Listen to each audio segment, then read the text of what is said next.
Here at E2, one technique that we teach our students when they're preparing for their IELTS speaking test is the PPF method. The PPF method involves talking about the past, present, and future, which helps you use complex grammar and gives you ideas for your response. In this video, I'm going to teach you 8 techniques to talk about the past, the first P in our IELTS speaking PPF method.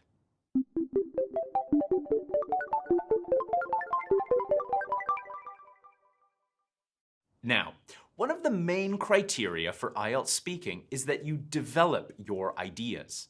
And what we often notice is that students don't do this enough, particularly when they're beginning to learn. Now, just before we look at our IELTS speaking part 2 question, don't you forget to like, subscribe, and comment. Here's the question.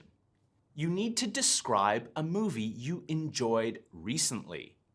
Then you need to say what the movie was, when you saw it, what it was about, and describe why you enjoyed this movie. So, for an IELTS speaking part 2 question like this, you would have 1 minute to prepare your answer and then 2 minutes to talk. Now, I was an IELTS examiner for 5 years, and this is how I would see students answer speaking part 2 almost every week.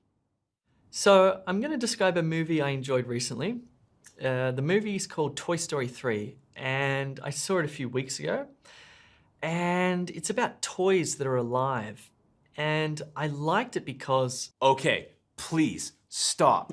This is not a good response. I used to call this the and train. Students run out of ideas and they keep adding information without any thought. They just say and then they keep going and they say and again and they add more information. Now, it's not wrong, and sometimes and is the best word available.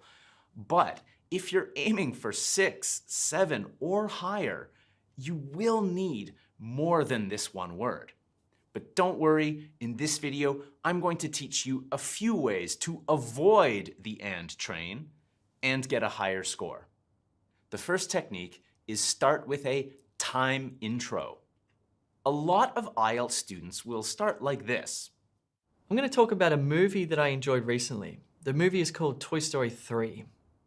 This is not wrong, but if you want to get a higher score, you'll want to get into the substance of your response faster than Jay did here. And you can do this with a time intro. A time intro is a phrase that will help you start part 2 naturally, like how you would if you were in a conversation with a friend or in an interview. For example, we might start with, last week I watched this movie, or every Christmas I watch that movie, or when I was a kid I loved watching, every day, next year, on rainy days. So, while you're preparing for IELTS, you'll want to practice starting this way so that on test day it feels natural. The great thing about these phrases is that they kind of force you to reflect. And so the more you practice them, the more automatically you'll be able to just speak calmly on test day. Let's listen to Jay's new response, this time with a time intro. A few weeks ago, I rewatched Toy Story 3. Great. These time intros will allow you to start quickly and start using the descriptive and thoughtful language that will get you to that higher score. Now, in his response, Jay is not trying to give the right answer. He's telling a story. He's reflecting. And this is how thoughtful and descriptive language comes out naturally. Now, to ensure that you use thoughtful and descriptive language, you'll want to reflect on your life and compare it to now. Remember, the examiner isn't looking for a correct answer. They're looking at how well you develop ideas, the range of grammar and vocab you use, as well as your pronunciation. In order to improve those things, you need to explore your ideas. Here are some ways you could do that. by making comparisons between the past and now. Technique 2. Compare the past with the present. Here are some great phrases that will help you compare the past with the present. When I was younger, but now.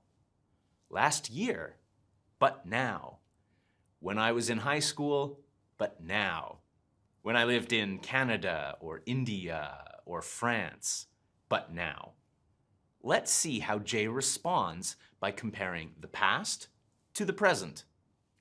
When I was younger, I didn't really like Pixar movies, but the other day Toy Story 3 was on TV, so I just started watching it, and I was really surprised at how good it was. That was a great response. Did you notice how he used complex language? The vocabulary was clear, but more importantly, he extended his ideas in a natural way, and that's the most important thing. So many students will get focused on grammar and getting the word exactly right, but how can you have complex grammar if you're not accustomed to developing complex or at least reflective ideas?